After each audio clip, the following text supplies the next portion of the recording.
रुकिए इमाम साहब, दिखाइए जरा क्या खिदमत हुई है आपकी। अबू मुझे ईद के कपड़े कब लेके दोगे? मेरे सब दोस्तों ने ले लिए हैं। बेटा परेशान क्यों होते हो? आज 27वीं रात, आज खिदमत होगी तो कल अपने बेटे को ले दूंगा कपड़े में। शुक्र है अब्बा, आपने मेरी टेंशन दूर कर दिया। मैं भी नए कपड़े पहन के अपने दोस्तों के साथ घूमने जाऊंगा।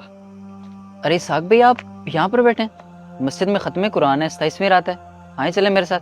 ओहो यार, मुझे तो याद ही नहीं है। आओ चलते हैं।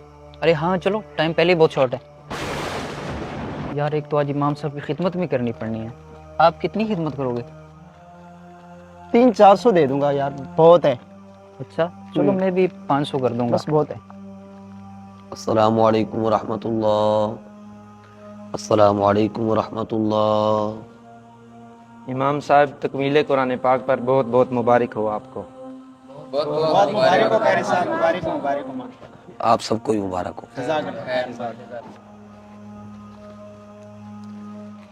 माशाल्लाह इमाम साहब, बहुत बहुत मुबारक हो। माशाल्लाह आपने पूरा महीना कुरान पाक सुनाया। अल्लाह ताला आपका कबूल फरमाए, हमें इसकी बरकतें अता फरमाए।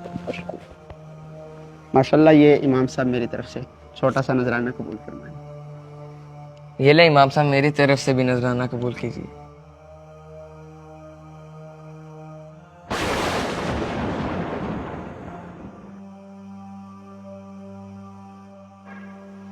अल्लाह ताला आप सबकी खिदमत को कबूल फरमाए। रुकिए इमाम साहब,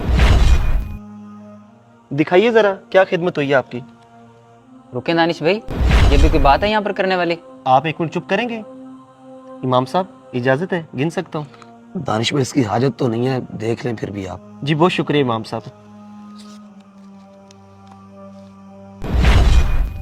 400, वाह क्या खिदमत की आपने।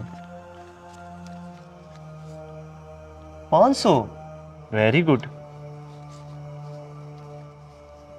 बस ये खिदमत की आप लोगों ने? 400 रुपये भी खिदमत होती है कोई? इससे ज्यादा तो एक दिन का बच्चे का खर्चा हो गया भाई। और आप 400 रुपया इमाम साहब को दे रहे हैं, 500 रुपया दे रहे हैं। 500 को अगर एक साल पर आप तकसीम करें ना तो 1.5 रुपया एक दिन का बनता है। ये मुल डाला आपने इमाम साहब का, शर्म आनी चाहिए हमें। बड़ी खिदमत की हमने। मुझे आप ये बताएं भाईजान, आपने अपने बच्चे के कपड़े ले लिए? जी भाईजान, ले लिए हैं। अच्छा, और आपने जनाब अपने अपने बच्चों के घर वालों के लिए कपड़े ले लिए ईद के? जी दानिश भाई, सबके कपड़े ले लिए थे। अच्छा, आप लोगों ने अपने घर वालों के, बच्चों के, सबके ईद के कपड़े ले लिए। यार क्या इमाम साहब के बच्चे नहीं है?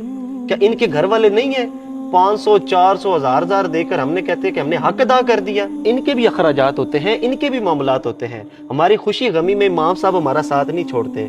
हमारे जनाब फुतकी हो जाए, इमाम साहब सबसे पहले पहुंचते हैं, मैयत को गुस्ल देते हैं। यहाँ तक के अजीजो अकरबा जब मैयत को दफनाने जाते हैं तो वो भी नहीं जाते, इमाम साहब एंड तक वहां पर रहते हैं। कुलखानी पर इमाम साहब आ जाए, बच्चा पैदा हो जाए, इमाम साहब बच्चे के कान में अजान दे दे, निकाह की तरकीब हो, इमाम साहब मेहरबानी करे आकर निकाह पढ़ा दे। और इमाम साहब की जब सालाना खिदमत की बारी आती है तो ये 400, ये 500, शर्म आनी चाहिए हमें यार। इमाम साहब मैं आपसे मादरत करता हूँ, ये मेरी तरफ से 50,000 रुपये का चेक है। ये अपने बच्चों की और घर वालों की इसमें ईद की शॉपिंग भी कर लीजिएगा। मेरी तरफ से ये तोहफा आप कबूल फरमाएं। आप ठीक कह रहे हैं दानिश भाई, हम वाकई खुदगर्ज हो चुके हैं। साल में तो एक बार ही खिदमत करनी होती है इमाम साहब की, उसमें भी हम इतनी कम खिदमत करते हैं। इमाम साहब मैं आपसे भी शर्मिंदा हूँ। ये लीजिए मेरी तरफ से 5,000 मजीद कबूल कीजिए। दानिश भाई आप सही फरमा रहे हैं, आपकी सारी बातें मैंने सुनी है, मुझे एहसास हुआ है।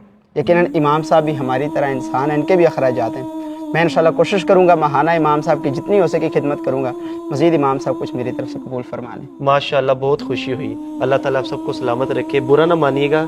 ये मेरे जज्बात थे जो मैंने आप लोगों के साथ शेयर किए।